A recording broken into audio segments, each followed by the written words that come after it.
अब ही एजाज लाइ चणा पटी रहिया आहियूं।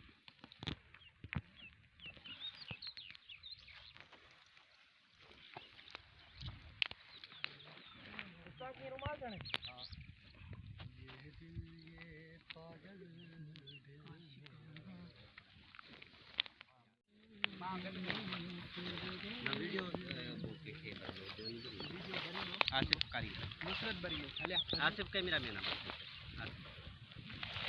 आसिफ वीडियो बरे माइंड का वे आंदो नदड़े ना ठीक है हे पढ़ दो बेहतर हां ये रिकॉर्डिंग कर ऐं हाणे असां साईं इरशाद लगारी जी ख़ूबसूरत शाइरी ॿुधंदासीं जंहिंखे सुहिणे नमूने सां साईं मिस्किन जे पुटु कामिर अजय उनखे पढ़ियो आहे। मुंहिंजो पुत्र हा हरीदा, मुंहिंजो पुत्र हा हरीदा, ईद जॾावे आंदी ए मेरा प्यूचा मेकू कुलियां ते सावे खेतां विच गिनांदा हा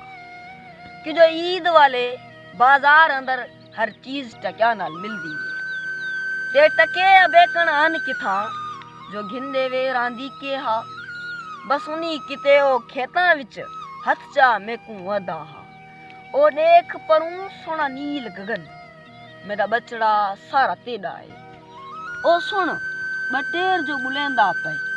उइंदी बोली लोली तेड़ी है ए कां गेरे कोयल तोते मोर चकोर सब तेड़े हैं मता मलूल थी ओ पुत्र मेरा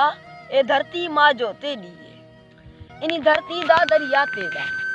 थर काछा वीता तेड़े हैं ए वण तेड़े ए धन तेड़े सब यार धनार भी तेड़े हैं ए वण तेड़े ए धन तेड़े सब यार धनार भी तेड़े हैं हे याद में कू पीछे आख्या हस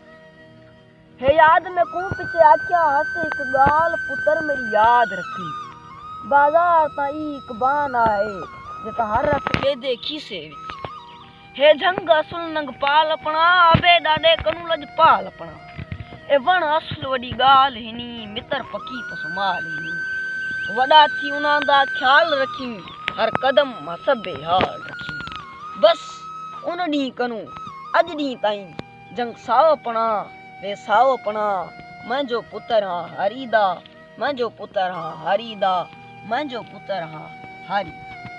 वाह सही।